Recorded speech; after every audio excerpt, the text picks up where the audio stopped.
Dear learners, hope all of you are fine. Today we are going to have our class based on punctuation. And in punctuation you have already learned what sort of punctuation do we use in our activity while writing. প্রিয় শিক্ষার্থীরা, তোমাদের নিশ্চয়ই মনে আছে আমরা এর আগে আরেকদিন একটি ক্লাসে পাংচুয়েশন মার্কস সম্পর্কে পরিচিত হয়েছিলাম এবং সেখানে আমরা ফুল স্টপ, কমা, দেন আমরা সেমিকোলন, তারপরে আমরা কোলন, এভাবে করে আমরা অনেক ধরনের পাংচুয়েশন মার্ক সম্পর্কে কি করেছিলাম, আমরা তাদের চিহ্নগুলো কি সেগুলো জেনেছিলাম। তো আমি এখন তোমাদের সামনে আরেকবার মনে করিয়ে দেওয়ার জন্য সেই চিহ্নগুলোকে তোমাদের সামনে নিয়ে আসছি এবং তোমরা যদি সেই আগের ক্লাসটি মিস করে থাকো এ কারণে আমি আজকে আরেকবার তোমাদেরকে সেগুলো মনে করিয়ে দিচ্ছি। পাশাপাশি এগুলোকে আমরা সেন্টেন্সের এগুলোর অ্যাপ্লিকেশনগুলো করে দেখাতে যাচ্ছি। সো আমি আশা করব তোমরা সবাই তোমাদের কপি নিয়ে রেডি হয়েছো এবং আমার সাথে সাথে তোমরাও সেই লেখাগুলো নিজেদের কপিতে কালেক্ট করছো, লিখে নিচ্ছ। তো শুরু করা যাক তাহলে। আমাদের লেখাগুলোর সাথে সাথে আমাদের পাংচুয়েশন মার্ক সম্পর্কে আরেকবার পরিচিত হয়ে যাওয়ার পালা। কারণ হচ্ছে এগুলো তোমরা যদি প্র্যাকটিসে না থাকো, আসলে দীর্ঘদিন এগুলোর সাথে ডিটাচ থাকলে এগুলো আবার তোমরা ভুলে যাবে। সে কারণে আমি তোমাদেরকে আরেকবার মনে করিয়ে দেওয়ার জন্য আমি এগুলো তোমাদের সামনে আনলাম। আজকে টপিকটা নিয়ে আজকে আরেকবার এক্সারসাইজ করার কথা ভাবলাম। তবে আমি চাই যে যদি আজকে আমরা শেষ করতে না পারি, আমি সামনে আরও কিছু ভিডিওতে এগুলো ধারাবাহিকভাবে তোমাদের সাথে এগুলো করতে থাকবো। তাহলে দেখো, ফুল স্টপ লিখেছি। ফুল স্টপের সাইনটা কি আমি ব্র্যাকেটে লিখছি। দেখো, ফুল স্টপটা সাইনটা তোমাদের সামনে প্রেজেন্ট করছি। কমাটা দেখতে কীরকম, আবার ব্র্যাকেটে দেখো কমাটা দেখতে কেমন দেখায়। এগুলো তোমরা রেগুলার ইংলিশ লেখার সময় এই সাইনগুলো ইউজ করো। তারপর অনেক সময় কনফিউজড হয়ে যাও যে কখন কোন সাইনটা হবে বা কোন সাইনটা দেখতে কেমন, একটু শুধু মনে করিয়ে দেওয়া। এবার দেখো সেমিকোলন, এটা কীরকম, এটা এই ওপরে ফুল স্টপ এবং নিচের কমায় দুটোর কম্বিনেশনে সেমিকোলন। আবার কোলন, এখানে উপরে একটা ফুল স্টপ, নিচে একটি ফুল স্টপ, দুটো মিলে যে সাইনটা, এটা নাম হয়ে গেল কোলন। এভাবে নোট অফ ইন্টারোগেশন আসলে আমরা সোজাভাবে আমরা যখন কোনো সেন্টেন্সে কোয়েশ্চেন করার জন্য আমরা যে সেন্টেন্সগুলো করে থাকি সেখানে শেষে যে কোয়েশ্চেন মার্ক দেই, এটাই হচ্ছে নোট অফ ইন্টারোগেশন। আবার আমরা যখন এক্সক্লেমেটরি সেন্টেন্স করব, সেই এক্সক্লেমেটরি সেন্টেন্সে আমরা এক্সক্লেমেটরি সেন্টেন্স শেষে বাংলায় লম্বা একটা দাড়ির মতো দিয়ে যখন ইংলিশের ফুল স্টপটা দিব, সঙ্গে সঙ্গে সেটাকে আমরা লিখেছি কি নোট অফ এক্সক্লেমেশন, অর্থাৎ এক্সক্লেমেটরি সেন্টেন্সে আমরা যে সাইনটা ব্যবহার করি। ইনভার্টেড কমাটা আমরা কি বলেছিলাম এর আগে, কি শিখেছিলাম? হ্যাঁ, কোনো স্পিচ যখন তুমি সরাসরি প্রেজেন্ট করবে, সেই সাইনটাকে আমরা যখন স্পিকারের কথাটাকে প্রেজেন্ট করব তখন আমরা সেই কথাটার শুরুতে এরকম ওপেন ইনভার্টেড উল্টো করে দুটো কমাকে জয়েন করে এবং ক্লোজ ইনভার্টেড শেষের দিকে দুটো কমা জুড়ে দিব এবং মাঝখানে নিচে স্পিকারের কথাগুলো থাকবে এবং কথাগুলোর দুই পাশে আমরা এরকম ওপেন ইনভার্টেড কমা এবং ক্লোজ ইনভার্টেড কমা দিয়ে আমরা তার কথাগুলোকে প্রেজেন্ট করব বা স্পিকারের কথাগুলোকে আমরা প্রেজেন্ট করব, অর্থাৎ অবিকৃত রেখে, আনচেঞ্জ রেখে, নিজে থেকে কোনো কিছু অ্যাড না করে। ঠিক আছে? তারপর দেখো অ্যাপোস্ট্রফি। এই অ্যাপোস্ট্রফিটারও আরেকটা পরিচয় হচ্ছে কি, এটা আসলে দেখতে এক্স্যাক্টলি কমার মতো, বাট এই কমাটা আমরা ইউজ করব সেন্টেন্সে যখন কোনো ওয়ার্ডে তুমি কোনো পজিটিভ কিছু বোঝানোর জন্য করছো অথবা দুটো ওয়ার্ডকে একসাথে জয়েন করে তুমি কন্ট্রাকশন করছো, তখন সে ওয়ার্ডের মাঝখানে, দুটো ওয়ার্ডের মাঝখানে অ্যাপোস্ট্রফি ইউজ করে একটি ওয়ার্ড বানিয়ে ফেলা। এটা প্রয়োগটা আমি তোমাদেরকে করে দেখাবো। আপাতত দেখো, কমাটাকে কোথায় লিখছি? ওপরে, নিচে থাকবে ওয়ার্ড, ওপরে থাকবে কমা এবং এই কমাটার নাম তখন হয়ে যাবে কি? অ্যাপোস্ট্রফি। দেখো, দেখতে একই রকম। আবার আমি এখানে একটু বলতে চাই, তোমাদের অনেকেরই অ্যাপোস্ট্রফি ব্যবহারের যে ধারণাটা, সেটা কিন্তু অনেকে দেখি যে অনেকে প্লুরাল বসানোর সময় অ্যাপোস্ট্রফিটা দিয়ে ফেলো। আসলে প্লুরালের সাথে অ্যাপোস্ট্রফির কোনো সম্পর্ক নেই। আমি এটা দেখলাম যে অনেকে কোথায় অ্যাপোস্ট্রফি দিতে হয় সেটাও ক্লিয়ার না। আমি তোমাদেরকে আজকে সেটাই চেষ্টা করব যে প্রত্যেকটা পাংচুয়েশন মার্কের মাধ্যমে অ্যাপ্লিকেশনটাকে আমরা কোথায় কিভাবে করতে পারি, প্রপারলি করতে পারি। তো আরও কিছু অ্যাপ্লিকেশন রয়ে গেছে, আর কিছু পাংচুয়েশন রয়ে গেছে, চলো সেগুলোকে একটু মনে করে দেখে নেই। হাইফেনের যে সাইন সেটা হচ্ছে দেখতে কীরকম, ছোট্ট একটি দাগ, এবং এটা তোমার দুটো ওয়ার্ডের মাঝখানে হতে পারে, এবং দুটো ওয়ার্ডকে জয়েন করবার সময় আমরা এই হাইফেনটাকে ব্যবহার করে কি করি, আমরা ওয়ার্ডের বিভিন্ন অংশ অ্যাড করতে, একটি কম্পাউন্ড ওয়ার্ড তৈরি করতে আমরা এটাকে ব্যবহার করেছি। তাহলে তুমি যখন সেন্টেন্সে এরকম কম্পাউন্ড ওয়ার্ড পাবে, তুমি যখন এরকম লক্ষ্য করবে তখন নির্দ্বিধায় হাইফেনটাকে তোমরা ব্যবহার করবে।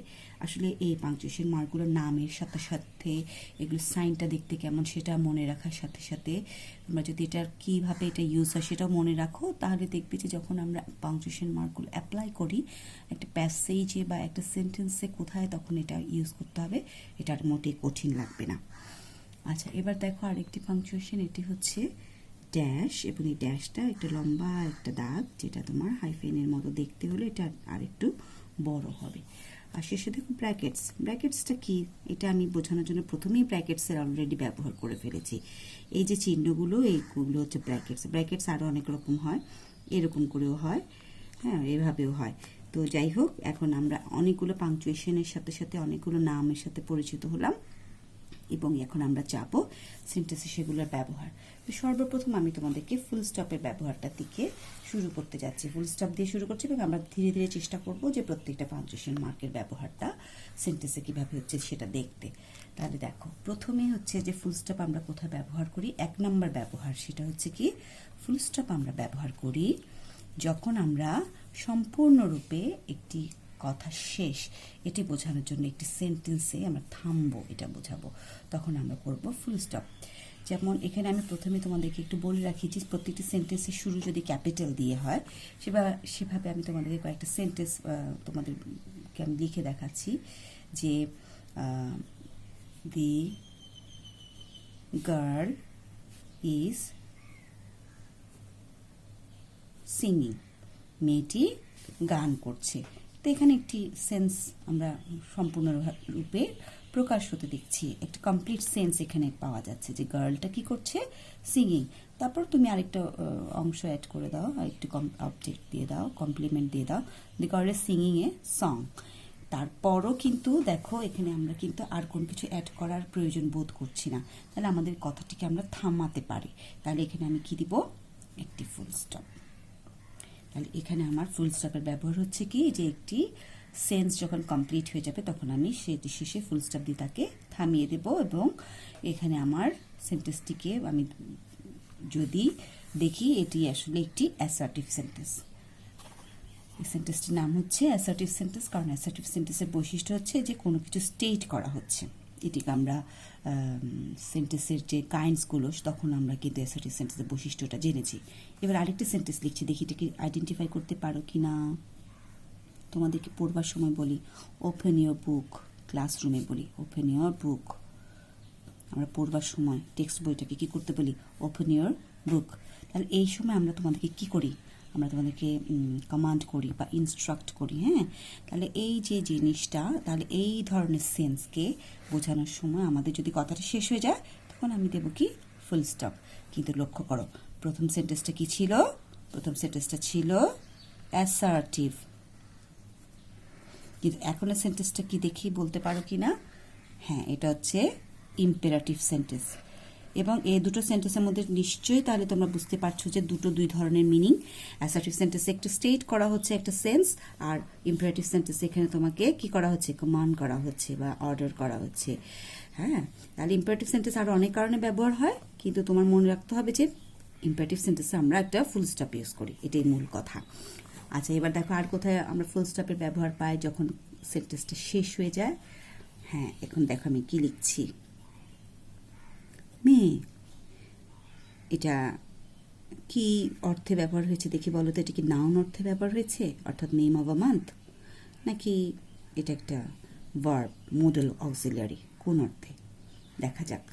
মেয়ে, তোমরা ক্লাসে প্রায় সময় পারমিশন নাও বাইরে গেলে তারপর ঢোকার জন্য, তখন তোমরা বলো মে আই কাম ইন, ওটা কিন্তু আসলে একটি কোয়েশ্চেন। কিন্তু এখন আমি যেটা লিখছি সেটা হচ্ছে যে may you be happy, may you be happy. আমি উইশ করছি যে তুমি যেন হ্যাপি হও, তুমি যেন ভালো থাকো, হ্যাপি থাকো, সুখী থাকো, এটা বোঝাতে। এবং আমি এখানে উইশ করছি বলে এখানে আমি একটা ফুল স্টপ দিয়ে এখানে আমি এটাকে শেষ করছি সেন্টেন্সটা। আর তখন এটার নাম হয়ে যাবে কোন সেন্টেন্স? আমি একটু আগে বলেছি may I come in, may I come in, তখন কিন্তু এটা একটা ইন্টারোগেটিভ সেন্টেন্স বোঝাতো, কিন্তু এখন এটা হবে না।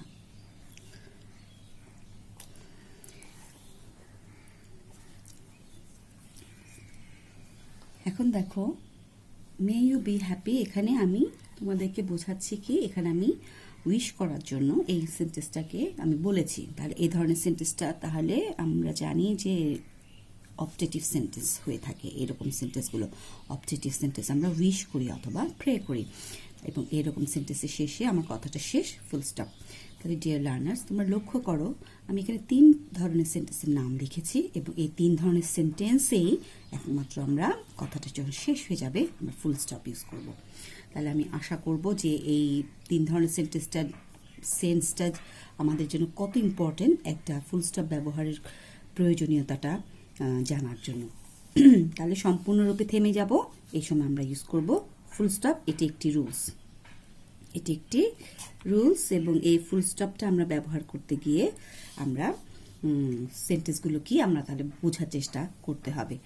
নাম্বার 2, আরেকটি রুলস হচ্ছে ফুল স্টপে, সেটি হচ্ছে যে তুমি যখন কোনো ওয়ার্ড সংক্ষিপ্তভাবে প্রকাশ করবে অথবা কোনো একটি ওয়ার্ড শেষ করবে, তার শেষেও তোমার ফুল স্টপ বসবে। সেই ওয়ার্ডটা সংক্ষিপ্ত করাটা কীরকম?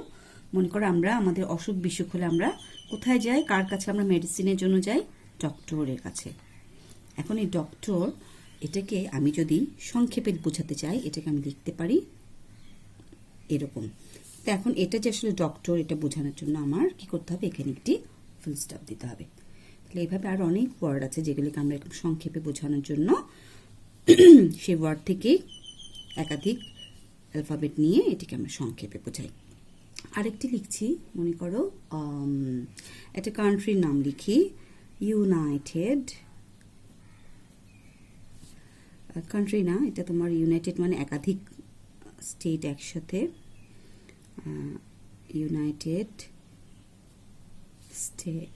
States of America. এটাকে আমি কিভাবে লিখছি দেখো, এখানে কয়টা ওয়ার্ড, এটাকে এখন দেখো কিভাবে হয়ে যাচ্ছে। আমি ইউনাইটেড ইউটা নিব, একটা ফুল স্টপ দেব, স্টেটসের এস নিব, আবার একটা ডট দেব, এবং সবার শেষে কি দেব? এ, এটা শেষে আরেকটা ডট। এটাকে আমরা সাইন অফ পিরিয়ডে বলতে পারি। তাহলে এইভাবে আমরা এটাকে আমরা একদম ছোট করে ফেলেছি, সংক্ষিপ্ত করে ফেলেছি। আরেকটা লিখছি দেখো, মাস্টার্স অফ আর্টস। এটি একটি ডিগ্রি। যখন আমরা পড়াশোনা করি, যত হায়ার ক্লাসে উঠবো, আমরা এক একটা ডিগ্রির নাম পরিচিত হই। যেভাবে তোমরা একদম স্কুলেই যেমন তোমরা 3টে পাবলিক এক্সামে অ্যাটেন্ড করেছো, পিএসসি, পিইসিই, জেএসসি, এসএসসি, এভাবে এইচএসসির পর বিএ, বিএর পর এমএ। তা এই যে এমএ আমরা বলি যে এমএ পাস করেছে বা এমএ ডিগ্রি, তাহলে এমএ ডিগ্রিটা কিভাবে হয়? এম মাস্টার্স থেকে, এ আর্টস থেকে। এবং এই জিনিসটা একসাথে যখন জুড়ে দিব, মাস্টার্সের এম নিয়ে একটা ডট, আর্টসে এ দিয়ে একটা ডট, এটা হয়ে গেল এমএ। তাহলে এইভাবে আমরা দেখো সংক্ষিপ্ত করে ফেলেছি এই ওয়ার্ডটাকে। মাস্টার্স অফ আর্টস এ সংক্ষিপ্ত করার জন্য আমরা এটাকে 2টো অ্যালফাবেট দিয়ে প্রকাশ করে আমরা পুরো ওয়ার্ডগুলোকে সংক্ষেপে আমরা প্রকাশের মাধ্যমে পুরো ওয়ার্ডটাকেই কি করছি? ইন্ডিকেট করছি। তাহলে এইভাবে আমাদের ফুল স্টপের ব্যবহার আমরা করব। তাহলে এখন আমি আশা করব যে আমাদের আজকে ফুল স্টপের ব্যবহারের মাধ্যমে আমাদের যেখানে আমাদের এখন থেকে পাংচুয়েশন মার্কের ব্যবহার করতে হোক, আমরা এই জিনিসটা আর আমরা মিস করব না। এখন আমি ছোট্ট করে আরেকটি ওয়ার্ড ব্যবহার করব, আরেকটি পাংচুয়েশন মার্ক ব্যবহার করব। শুধু আজকে এইটুকুই, এখানে আর বেশি কিছু করব না। সেটা হচ্ছে যে use of inverted comma. Inverted comma আমি শুধু আজকে এখন আর এইটা দিয়ে আজকের পড়াটা শেষ করব। ইনভার্টেড কমা এটা কিভাবে হতে পারে আমি একটু তোমাদেরকে দেখাই। ইনভার্টেড কমা আমরা যখন কোনো একটা স্পিচ ব্যবহার করি, একটু আগেও বলেছি, সে স্পিচটা ব্যবহারের জন্য আমরা অবিকৃত রাখার জন্য স্পিচটাকে আমরা সেই ইনভার্টেড ব্যবহার করি। যেমন মাদার সেড কি বললো come to have your meal. Mother আসলে কি বললো, মাদার খাবার খাওয়ার জন্য আসলে ডাকছে। Mother said come to have your meal, এই কথাটার মধ্যে মায়ের কথা কোনটা, come to have your meal. এই কথাটাকে আমি সরাসরি তুলে ধরলাম এবং ব্যবহার করলাম ইনভার্টেড কমা। এবং এইভাবে কাম টু হ্যাভ ইয়োর মিল, এটা আসলে কার কথা, মায়ের কথা। মায়ের কথা এটা বোঝানোর জন্য মায়ের নামটা আগে দিলাম, এটাকে বলে রিপোর্টেড স্পিচ, যে কথাটা বলে ফেলেছে। এভাবে কারো কথা হুবহু অবিকৃত রেখে যখন আমরা করব তখন আমাদের ইনভার্টেড কমা ইউজ করতে হবে। তোমাদেরকে এটা বলার রিজন হচ্ছে, আমি কিন্তু এখানে ফুল স্টপ ইউজ করেছি। কাম টু হ্যাভ ইয়োর মিল এটা একটি ইম্পারেটিভ সেন্টেন্স, কিন্তু এখানে কিন্তু এটা একটা স্পিচ, এবং এখানে আমরা এই ইম্পারেটিভ সেন্টেন্সটাকে আমরা এখানে পেয়েছি এবং তার আগে কে বলেছে তার কথা উল্লেখ করেছি, এবং এরকম স্পিচ প্রেজেন্টেশনে আমরা ইনভার্টেড কমা ইউজ করি। তো ধীরে ধীরে আমরা সামনে আরও অনেক সেন্টেন্সে আমরা আরও যে পাংচুয়েশন মার্কগুলো আছে সেগুলো ব্যবহারগুলো জানবো, এবং এভাবে আমরা প্রত্যেকটা পাংচুয়েশন মার্কের সঠিক প্রয়োগের মাধ্যমে আমরা পাংচুয়েশন মার্কের অ্যাপ্লিকেশনটা শিখবো। এই প্রত্যাশা নিয়ে আজকের মতো শেষ করছি। সবাইকে অনেক ধন্যবাদ।